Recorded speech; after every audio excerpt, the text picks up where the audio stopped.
We're here with Lauren Hood. And Lauren, can you tell us about your organization? Sure. I wear a couple of different hats, but the one I'm representing today is called Deep Dive Detroit. And, Deep Dive Detroit. So I facilitate dialogues on difficult issues like race, gentrification, do workshops on community engagement, but kind of try to bridge that gap between people who are experiencing some injustices with people who have resources to assist. So trying to bridge that gap and getting people in small group dialogues to work towards a solution. Excellent. So what did you think of the symposium so far? Oh, I think it's fantastic. Right. Well, what a great idea. Well, with what you do, how do you get the people together?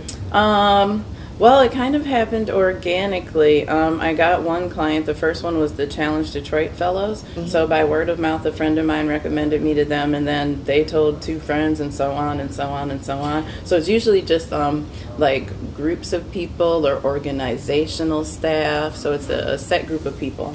Wow, that's very interesting. So if you could fix one thing about Detroit, one thing.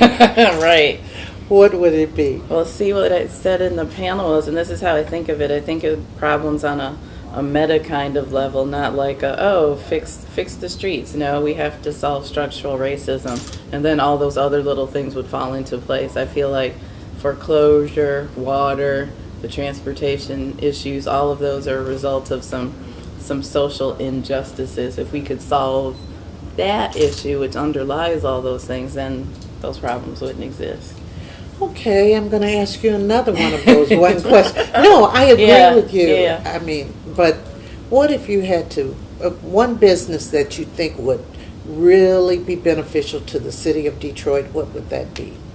Well, maybe if there was just a clearinghouse for people with community issues to go get resources.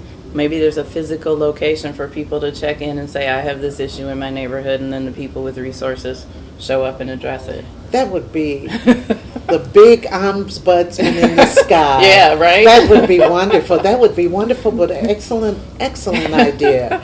So is there anything else you want to tell us about what you're going to be doing in the future? No, I'd just like to say that I'm optimistic. Sometimes when I talk about inequities and things, people are like, oh, so you just have any hope for the future at all? Yes, I have the most hope ever, which is why I stayed. So I feel like now is the time in even our nation's history where we're getting more comfortable having these conversations, so hopefully some bigger progress can come from it. I agree with you. Thank you so much. This Thank was you, wonderful. Brenda. You're very interesting.